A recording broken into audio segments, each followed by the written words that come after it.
As is often the case with Spirit, Spirit tells me one thing on Tuesday and then something different on Saturday night. So we're going to weave these two things together because what came last night was how to unleash your spiritual forces. And let me tell you why those two things go together. Here, let's do this. I'm a once in a generational talent. Let's say that. I am a once in a generation talent.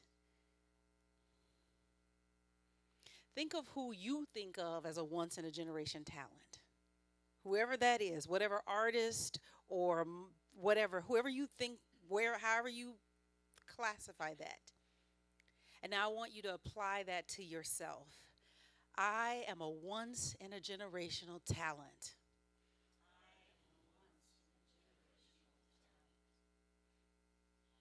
I don't think you believe it. Because you are a walking dynamo. Y'all know I geek out on God, right? So here's the thing. Everything how the spirit does anything is how the spirit does everything, right? And so if you want an apple, you first have to have a oh, so you do know something. Okay, good, yes. Okay. All right. And if you have a lemon in your hand and you say, "Well, I planted this seed and I got a lemon, but I was supposed to get an apple," we would know a couple of things. One, either you just don't know how this thing works, or two, you planted a right. And so the other part of this is that everything contains the seed of its future self. I'll let that roll around. If you want a puppy, you have to go get a seed from a. Okay, y'all want to participate this morning. All right. If you want a cat, you have to go get a seed from a. Oh my goodness. Yes. And so the truth is that you, the once in a generation you, is not ahead of you. It's not the you that didn't finish college or that didn't do it right or made all the wrong decisions or got in trouble when you were younger. The you that is the once in a generation talent is in you right now. Say that with me. It's in me right now. And it is through loving ourselves and seeing ourselves as valuable that we release the best of ourselves into expression. Okay, this is what we're doing. There is a powerful driving force within you that once unleashed can make any vision or any dream or any desire a reality. It is in you. It's a divine spark. It's it's been trying to get out. It's been trying to get out. The Second Timothy 1, 6 and 7 says, "Therefore I remind you to stir up the gift of God which is in you. For God has not given us a spirit of fear, but of power and of love and of a sound mind." Say it with me. I am a once in a generational talent. And I must stir up the gift that is within me. This is powerful. Everything that you could ever want, everything that you could ever need is within you. Now, there are many ways to get it out of you. If did anybody play sports? No, kind of right. And the coach wasn't always nice. That was not the nicest experience, right? So there are many ways to get you to your better self. I just believe that love is the best way to get you there. I believe that you can be loved into your highest expression. I believe that I can affirm what is right about you, that I can convince you of what is radically wonderful about you, and because everything responds to praise, that you will begin to exhibit the things that I give attention to. It works with plants. It works with puppies. Anybody ever trained a pet? And what do they tell you? Ignore what you don't want to see, praise and give attention to what you do want to see. And what happened when you gave praise and attention to what you didn't want to see? You got more of the torn up shoes. Right? You have to like de-escalate what your response to the behavior that you don't want, and expand or increase your response to the behavior that you do want. Yes? Yes, yes. How you do anything is how you do everything. It's this thing is easy, really. It's really, really easy. And so the you want to affirm everything that I could ever want or need is within me. Everything that I could ever want or need is within me. Everything contains the seed of itself. The seed for the future you lies within you. Your future is not ahead of you, it is inside of you. And so, your greatest tomorrow, you are walking around with your greatest tomorrow inside of you as a seed. And so, the seed for your greatest demonstration of health is within you. The seed, not at the doctor's office. They may help. They may help you convince your subconscious that you can have health. But the seed for your greatest demonstration of wealth is within you. The seed for your greatest demonstration of love is within you right now, right here. It's all within me. Let's affirm that. It's all within me. It's all within me. Touch yourself. It's all within me. It's all within me. We're reminding ourselves. 1 Corinthians chapter 6 verse 19 says, "Do you not know that your body is the temple of the Holy Spirit who is in you, who you have from God?" It's not coming from the outside because it's already here. The greatness that I see in other people that excites me, it excites me because it speaks to the greatness inside of me. Is anybody watching the races that are happening in Eugene, Oregon right now? Is that just me? I'm watching all the 100s and the 200s. Okay, it's just me. Let me tell you why I like elite sports. Because when you get to a certain level, it's no longer about who's the best. It's about who's the best. Right? It's about what's going on up here, not necessarily what's going on inside of the body. And so you can have someone who may have, I use this word lightly, but inferior physical capability, but they've got superior mental capability, and they win the race over the person who might be better. It's not coming from the outside. It's already here. And so, the greatness that you see in another person, it excites you because it's reflecting back to you who you are. Here, I'll say it this way. If you spot it, you got it. Anybody ever heard that before? Now, typically, let me tell you how we teach that lesson in New Thought. We teach that because we don't want you to be judgmental towards one another, right? And you see someone who is doing something that you know is going to either get on your nerves or bring them pain. And we tell you, if you spot it, you got it. But the thing is that it works both ways, right?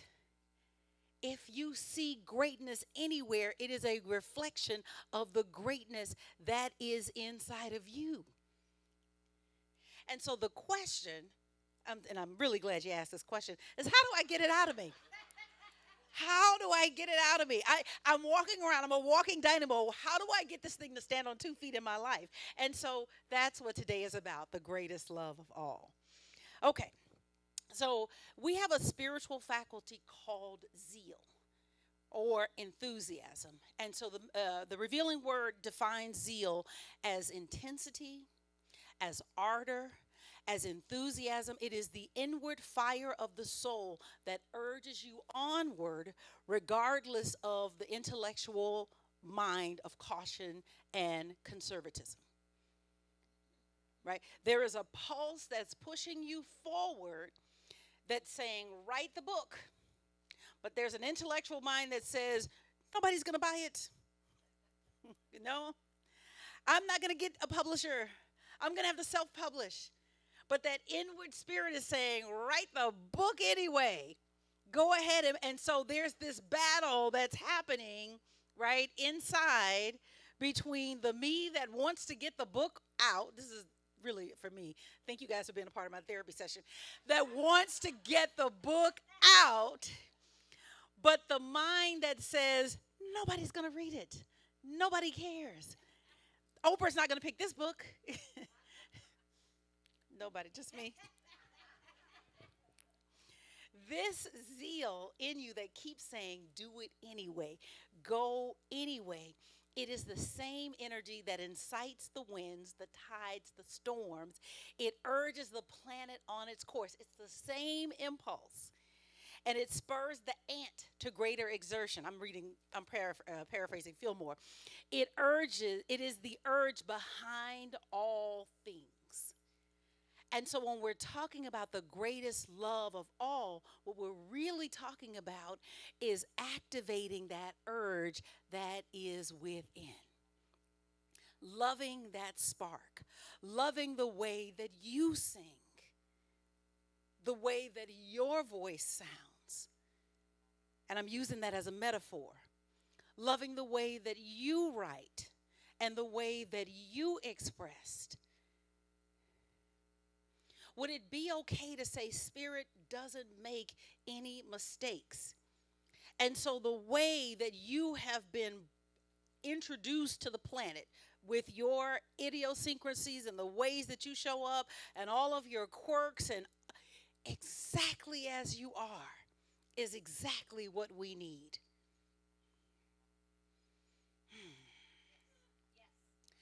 Everything in the universe goes forward, not backwards. The universe is ever expanding. And so everything is happening for your forward expansion. Sometimes we get so involved with what is happening. You know, I had an experience. So by day, I play a financial planner. So I had an experience in the office where um, someone was upset with me and said that it was a double standard, that I wasn't treating them fairly.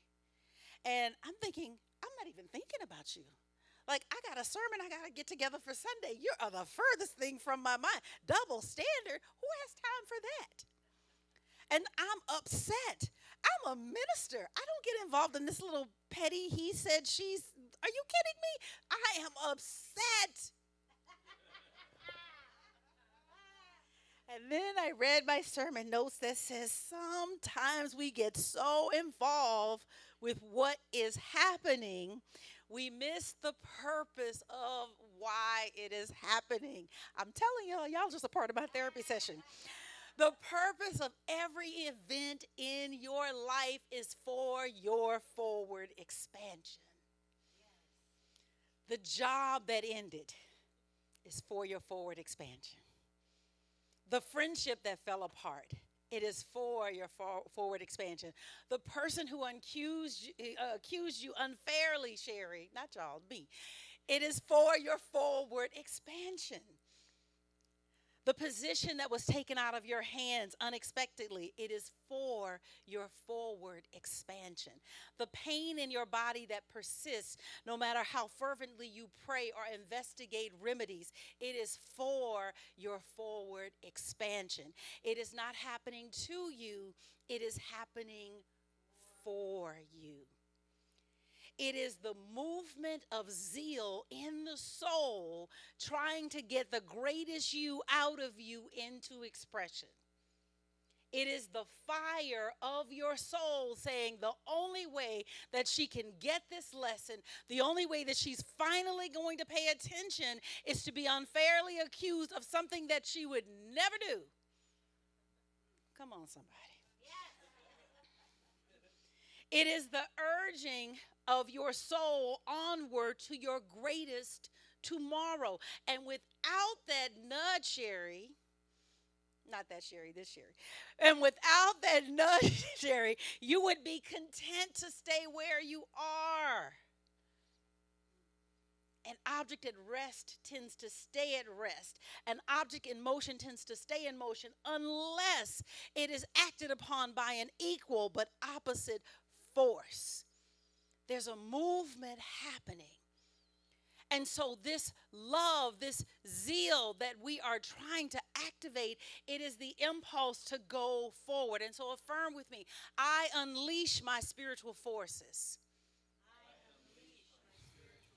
I am unfettered and unbound.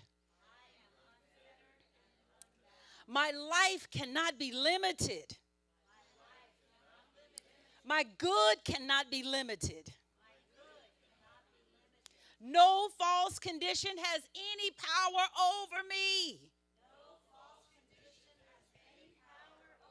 I am free with the freedom of spirit.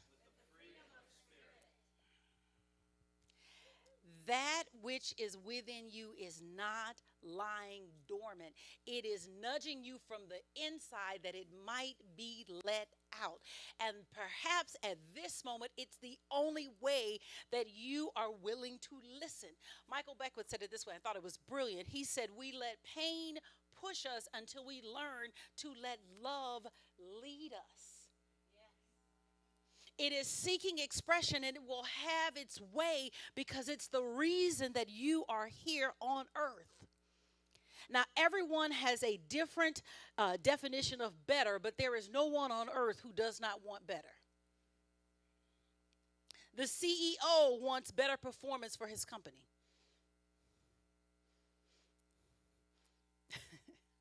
And no matter how well his company performs, when the financials come out for the next quarter, he wants them to be better than they were before. The alcoholic wants a better high from his drink.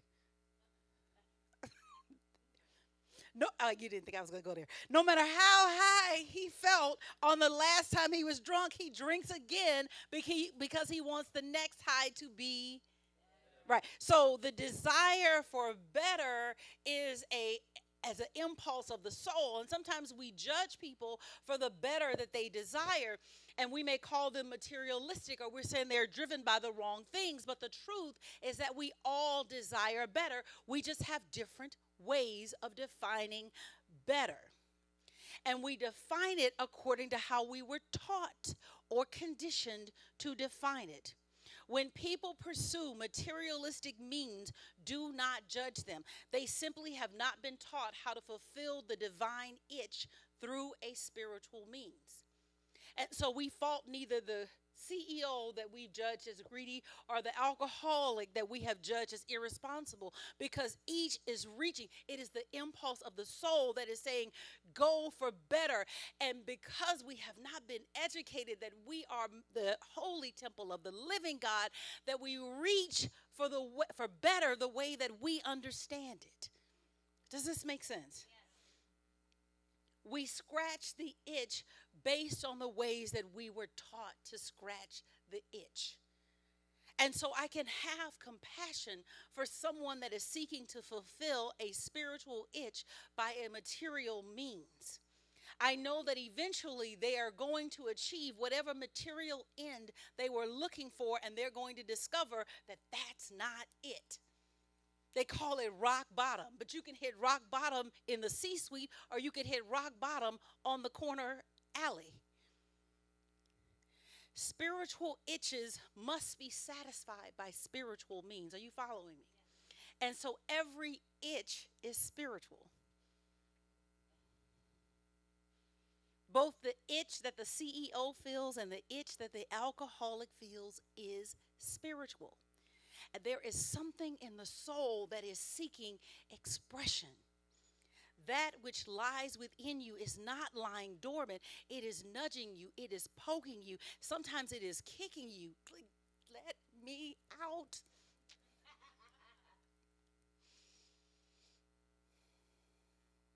What we have to learn to do is to allow the itch to transform us. Zeal is the power that incites other mind powers to greater and greater development. Zeal gives luster, it gives color, it gives radiance to the personality, just as the sparkle of a diamond gives it its beauty. There is a transformation that is happening in you right where you sit right now. There is a shift. It's always been happening. All this message is today is to draw your attention to the process that's already happening. Say this with me. Something spectacular is seeking expression through me now. Something spectacular is seeking expression through me now. And I let it have expression now. My world is so sensitive to my word. What I say has immediate impact. I must transform or allow myself to be transformed in order to let it out. What is the transformation? I must look at my life, my world, and my affairs with fresh eyes. I must be willing, this is welcome back to the therapy session. I must be willing to see this coworker differently than how I've been looking at it. Because the way that I'm looking at the situation where I feel attacked is what is keeping it appearing as it is. No, that is none of y'all, you guys don't have those coworkers. Something spectacular is seeking expression through me. And my soul knows the best way to get it out. I let it have expression now. I let it have expression now. Transformation happens when you are willing to see your world differently.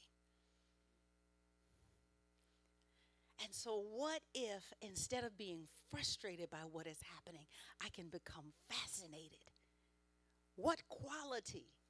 Is it the quality of compassion? Is it the quality of grace? Is it the quality of surrender? Something is trying to come through because I'm walking around with my greatest tomorrow in me, and it is beating at the door of my heart saying, let me out. Let me out. Let me out. Your world doesn't change because it changes. It changes because you look at your world differently. There is a story that you are telling right now about your present circumstances, about who you are and what you have and what is happening to you. And the moment that that story changes, bam, your world shifts. And so that inner zeal is the way that you get the story to change. That inner zeal allows you to see your world, your circumstances differently, to stop telling a sad sob story and to see something different. Your inner zeal allows you to say, that wasn't a setback, it was a setup for my greatest demonstration yet. You accused me unfairly so that there was this quality that could come forward through me, that I could show up as the spiritual being that I am.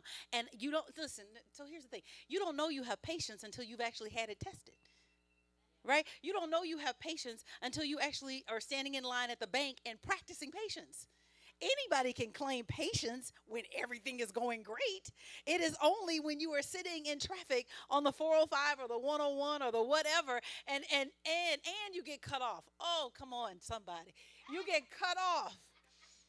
Or you get pulled over. Or, I mean, right? These qualities are not built in good times. These qualities are built when you are challenged. That is your inner zeal. To say that I was set up so that something spectacular could happen through me now. Nobody got away with anything. Nobody put me in my place. My soul moved me in position so that the divine seed within me could germinate and my greatest tomorrow could spring forth into expression now.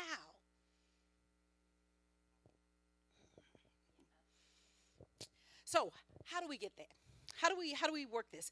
It is through words of praise that unleash the pent-up zeal inside of you. The word is the key to getting it done. John 1:1-3. In the beginning was the Word, and the Word was with God, and the Word was God. He was in the beginning with God. All things that were made, all things were made through him, and without him, nothing was made that was made. Now, of course, we hear that and we hear the anthropomorphism in it, and so I want to fix that.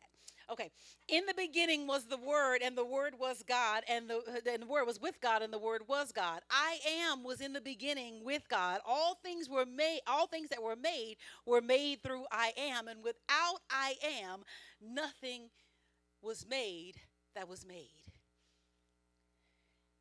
Whatever circumstance is facing you right now, it is asking for a fresh I am statement.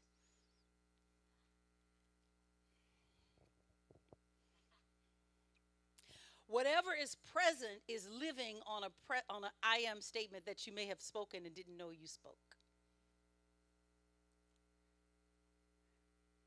If the circumstance is showing up and you are feeling unfairly treated, Sherri, this is Sherri. Thank you. Okay. If the circumstance is showing up and you are feeling victimized, you are feeling put upon, you are feeling unjust, it's riding in on a feeling, it's riding in on an I am statement that you didn't know you were speaking. Because no one would choose to be unfairly accused. No one would choose to be unjustly charged, right? So there's something happening in the soul. Experience follows feeling, not the other way around. Let's say that experience follows feeling. Sometimes we think that this situation made me feel this way, but that's not how life is lived. Everything starts from the inside and moves to the outside. By the time the experience shows up, the feeling has gotten married with the thought and it is on its way out as the baby. Experience follows feeling. And so I have to be intentional about the feeling that I allow to swim in my heart. And so while I'm telling you, this is happening in real time because there's going to be a conversation tomorrow. Y'all just happen to come to the therapy session. There's going to be a conversation tomorrow, and the work that's going to be done today is to stir up the feeling of victory, to stir up the feeling that no one can take advantage of me, to stir up the feeling that I'm divinely protected, to stir up the feeling that this is happening for me, that there is a quality that is being born within me. I don't necessarily know what it is. I may only find out about it in hindsight, but there is something happening for me right now, and I am willing to let it have expression. And so I'm not resisting any conversation. I'm not resisting any circumstance. I am here for what is ready to be birthed because I am a once in a generational talent. And I want everything out of the way. See, the truth is that the things that the Spirit wants to bring through you are meant to last beyond your lifetime. That you are not meant to be erased from the pages of history. But what happens is that the experiences that go on in our life, whatever they are, I'm just telling my business, sharing with you what happened for me. But the point is that they are happening, and when I get involved in the happening, I block the flow of spirit. But I have to decide that I'm going to fall in love with the divine spark within me. I want what the Spirit wants to do through me more than I want to be right. I want what the Spirit wants to do through me more than I want to put you in your place for what you said to me. Am I talking to anybody? Yes. Anyway. And so you want to begin to speak the word for where you are going. To begin to affirm that, Spirit, you have something so amazing for me. I praise you, for I am fearfully and wonderfully made. I thank you that I have a voice, that I have something to say, and the audiences that are meant to hear it are coming right now. Thank you for resolving this situation. Thank you for showing me what quality is being birthed through me right now with this circumstance, because I know that it's going to be a part part of what I offer.